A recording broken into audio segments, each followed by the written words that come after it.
Assalamualaikum warahmatullahi wabarakatuh. Rio Resport kembali menyapa Anda. Oke, kita masuk ke segmen fakta di balik laga. Seperti saja pertandingan pekan 32 antara Persib Bandung lawan Barito Putra. Di mana tim yang satu udah juara, tim yang satu butuh diselamatkan. Nah, gimana menurut kalian nih? Kalian atau tebakan kalian gimana nih? Benar apa enggak tebakan kalian dengan hasil ini nih? Ada yang benar, ada yang enggak nih tebakannya. Nah, kalau yang benar dan yang nggak benar, kita akan cari tahu kenapa sih bisa benar tebakan kalian dan kenapa bisa nggak benar tebakan kalian dan kenapa ini bisa terjadi di laga kali ini. Kita akan coba cari tahu sama-sama sebenarnya apa sih yang menyelimuti laga ini. Apakah akan ada dalam tanda kutip kontroversi ya? Tapi ya seperti biasa sebelum kita bedah apa yang terjadi, apakah full kontroversi atau tidak. Seperti biasa kami mengajak kalian semua coba mengoreksi laga ini sama-sama ya. Kalau memang ada pembahasan kami yang kurang tepat ataupun pemantauan kami yang kurang atau mungkin kelewat, silahkan tambahin aja di kolom komentar. Tapi seperti biasa juga, sebelum kita bahas semuanya, saya tetap mau dukungannya untuk channel ini agar terus berkembang dan bisa memberikan berita-berita informatif yang tentunya semoga saja bermanfaat untuk kita semua. Caranya masih sama kok, cukup dengan klik subscribe nih, ada di bawah ini nih. Bagi yang belum subscribe ya, aktifin juga notifikasi loncengnya biar setiap kami mengupload video terbaru kalian yang mendapat notifikasi pertama. Siapa tahu kalian mendapat sebuah keberuntungan. Dan juga jangan lupa like, share, dan juga komennya. Oke, inilah beberapa hal yang bisa kami catat, kami amati di laga antara Persib Bandung kontra Barito Putra.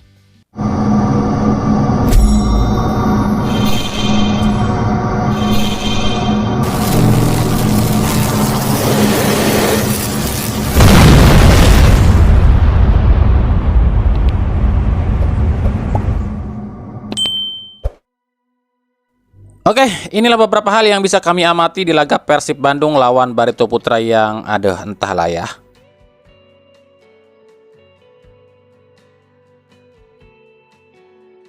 Yang pertama Boyan Hodak.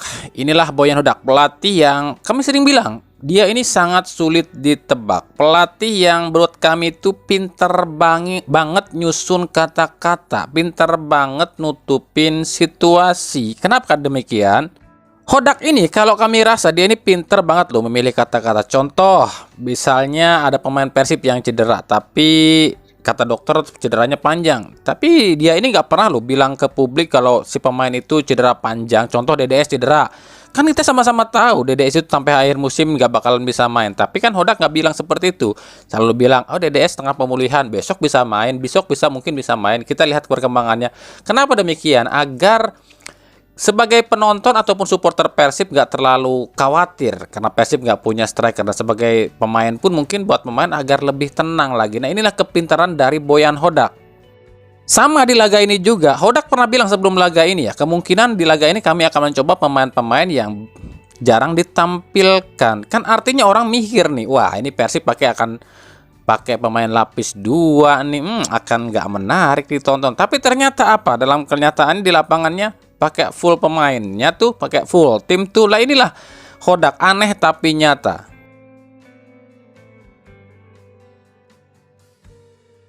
Yang kedua adalah Dado dan DDS. Nah ini pun sama nih. Sebelum laga banyak beredar rumor dan isu. Ini bukan rumor dan isu, sebab ada kabar juga karenanya Hodak ini bilang DDS dan Dado ini akan comeback nih di laga ini. Tapi apa?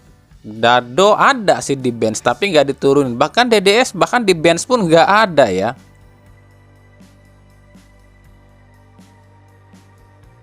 Kita ke pertandingannya. Di menit ketiga nih kita mulai. Ini kan aneh banget loh ya. Inilah kejanggalan pertama di laga ini. Ini Gerven Castanir yang dilanggar loh sama kipernya Barito. Lah kenapa ujug-ujug pelanggarannya ke Barito? Ini dari mana unsurnya ini? Kan jelas-jelas kan si Castanir mau ngambil bola dijegal sama Nur Khalid. Lah kenapa kok pelanggarannya Castanir sih? Di sini aja udah kelihatan nggak beresnya nih wasit nih.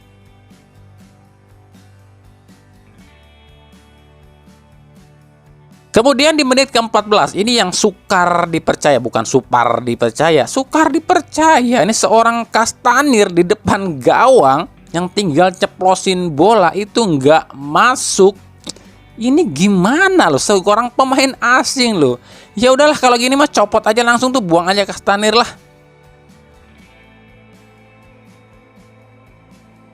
Lalu di menit ke-22 ada Bagus Kavi dari Barito Putra. Ini menghalangi Kevin Ray Mendoza yang mau memberikan bola usai dia menangkap bola. Nah, ini dalam peraturan FIFA atau law of the game FIFA, pemain yang menghalangi kiper untuk melakukan atau merancang serangan ini harusnya kartu kuning loh ya. Halo Pak Erik, yang Anda bilang mana buktinya kecurangan, gimana wasitnya, kok gak paham law of the game sih?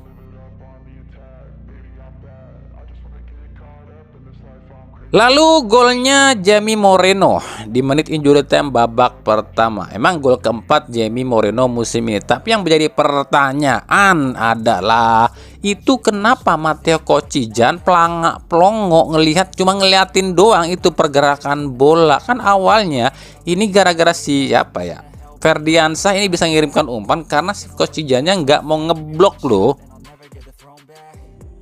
Ya cuma itu yang bisa kami amati di babak pertama. Persib Bandung full menyerang tapi buang-buang peluang. Sementara Barito Putra full bertahan dan juga drama-drama nih, tapi cukup efektif dalam menyerang.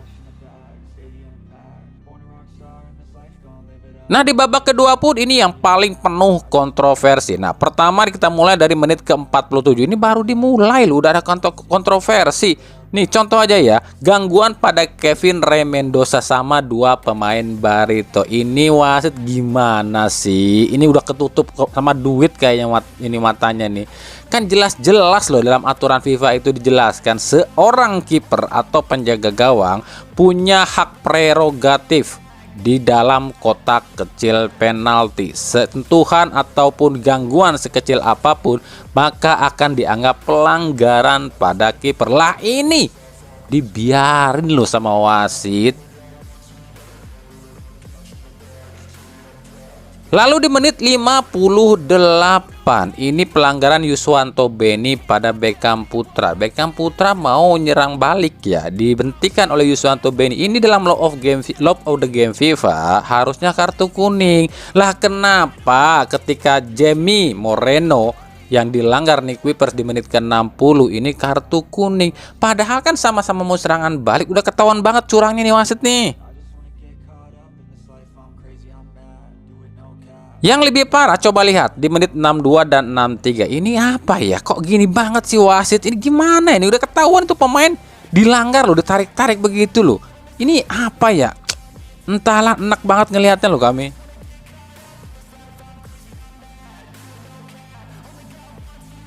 Nah, kartu merah Edo Febriansyah di menit 82. Tepat kan prediksi kami kalau di laga ini pasti akan ada yang kartu merah lagi. Kan kami udah bilang sisa 4 pertandingan itu harus waspada. Karena ya Persib mungkin akan terus digembosin satu persatu. Cuma gini loh ya, yang kami sayangkan itu bukan masalah kartu merahnya Edo Febriansyah. Pelanggaran kedua Edo memang pelanggaran, tapi yang pelanggaran pertama, yang kartu kuning pertama itu yang kami sesalkan. Karena itu nggak layak kartu kuning loh ya. Nah, inilah puncak kontroversi di laga ini. Di menit 88, tackle dari belakang Murilo Mendes. Ini kami jelas-jelas harus kartu merah. Meskipun menurut forum wasit nih, akun yang satu ini katanya intensitasnya bukan untuk mencederai. Dari belakang itu bukan untuk mencederai. Anda pikirannya dari mana? Namanya tackle dari belakang itu udah jelas-jelas niat mencederai. Oke, kalau itu kartu kuning nggak apa-apa. Tapi Murilo Mendes usai menendang bola itu harusnya kartu kuning lagi. Kalaupun dia nggak dapat kartu merah langsung karena tackle ke Febri Haryadi dari belakang, harusnya 2 kartu kuning. Yang pertama tackle, yang kedua menendang bola. Lalu buat apa di sini ada VAR coba? Seolah-olah VAR tuh nggak berguna di pertandingan Persib lu ya. Ini udah ketahuan banget lah ya, wasitnya disogok, VAR-nya pun disogok, ancur-ancuran di laga ini dan kelihatan banget loh gitu. Udah gini tuh pasti apa ya, LIB-nya nggak malu, ketua wasitnya pun nggak malu, malah yang dikritik malah dipanggilin loh.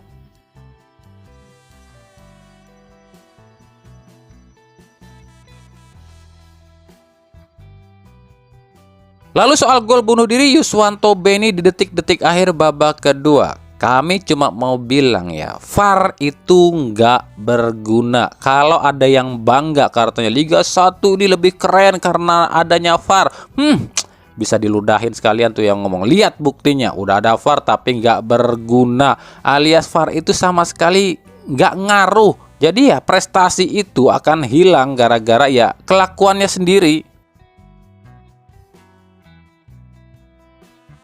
Oke, kita akan bahas secara detail. Cair. Misi penyelamatan berhasil. Meskipun nggak berhasil 100% ya, karena pelatih Persib Boyan Hodaknya masih kekeh, nggak mau kalah tuh. Kan kami udah bilang di prediksi pertandingan dan beberapa video kami sebelum laga ini. Mana mau sih, mana mungkin sih ada tim yang dimiliki Esko PSSI harus terdegradasi. Ya terbuktikan, dan kami bilang di laga ini man of the match-nya adalah wasit Gideon Dapa Herang. Kami di sini mau sedikit menyentil nih ketum PSSI yang bilang minta bukti soal kecurangan Liga 1. Ya, kenapa Anda nggak plototin sendiri Pak laga ini? Lah kenapa Anda nggak datang di laga ini? Kalau Anda bilang ini wasit dan petugas VAR ini nggak curang, ini ya harus dipertanyakan nih, apakah Anda terlibat juga? Jangan salahin kami loh, kami bukan nuduh. Cuman kan ini jelas-jelas loh, ini seluruh warga aja, seluruh rakyat aja nih ya. Pernah tahu kok perangkat pertandingan Anda ini di laga ini sangat bobrok kok. Ya buat apa coba adanya VAR kalau nggak berguna, kalau nggak dipakai. Kalaupun dipakai, tapi hasilnya pun tetap aja nggak berguna. Ya kita aja yang di rumah nih, yang melihat cuma di TV itu melihat dengan jelas kok. Lah ini yang di ruangan VAR yang begitu banyaknya monitor, kenapa nggak ngelihat seperti itu? Nggak ngelihat apa pura-pura nggak ngelihat? Sebab matanya ketutupan sama duit dan perintah dari sang penguasa liga. Coba sekarang lihat hasil dari kecurangan si penyeting liga di laga ini. Persib itu yang pertama kena denda karena kartu merah Edo. Persib juga akan dicemooh oleh seluruh supporter di Indonesia, khususnya fansnya Persik Kediri, dimana Kediri itu mati-matian lo ya bikin Persib juara, tapi Persibnya nggak mampu ngebantuin Persik Kediri buat ngalahin Barito Putra. Bukan Persibnya nggak mau ngebantuin, tapi wasitnya yang bleguk alias ndablek. Wasitnya di laga ini sampah, tapi yang nyuruhnya yang lebih sampah. Makanya kan liga ini tuh semakin aneh loh, semakin sini makin aneh. Federasinya nggak mau dikritik, bahkan sampai diproses loh itu si Yuran Fernandes. Padahal si Yuran itu cuma ngomong hal yang fakta. Dan itu kelihatan banget di laga ini. Coba lihat deh, dari babak pertama baru 3 menit udah kontroversi. Kiper Barito lakukan pelanggaran, bukannya penalti, malah pelanggaran Castanir.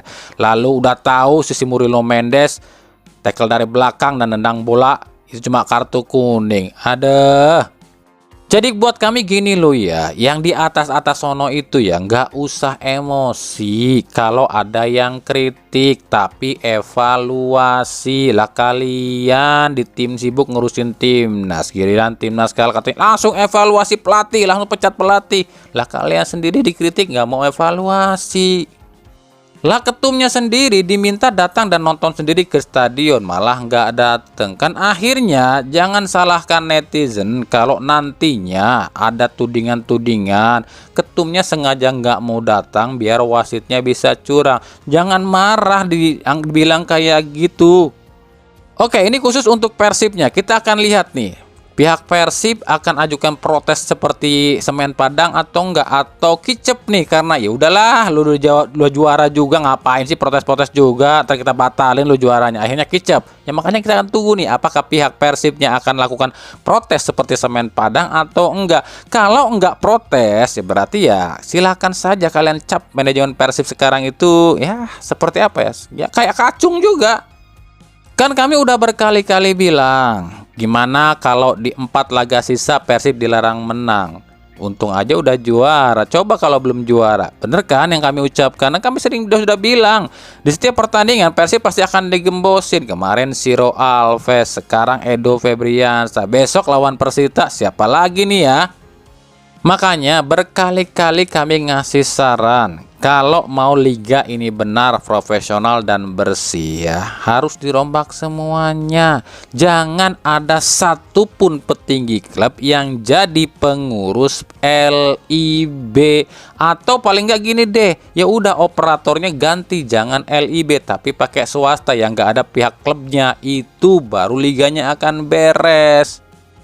Tapi ya susah kalau selama LIB masih jadi operatornya, sementara LIB isinya orang-orang klub, ya akan gini terus lah. Jadi nikmatin aja. Nah, untuk Boyan Hodak sendiri ya, harusnya di sini Boyan Hodak udah bisa ngelihat ya siapa sih pemain yang memang harus disingkirkan atau dibuang alias dipiceun oleh Persib. Coach Jan Kastaner ini nomor 1 yang dipiceun. Udah muak saya ngelihatnya gitu. Dua sosok ini tuh harus, ya udahlah, buang aja lah.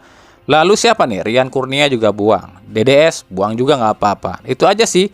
Selebihnya sih laga ini apa ya? Cuma ngelihat pertandingan, bukan lihat pertandingan sih, ngelihat dagelan.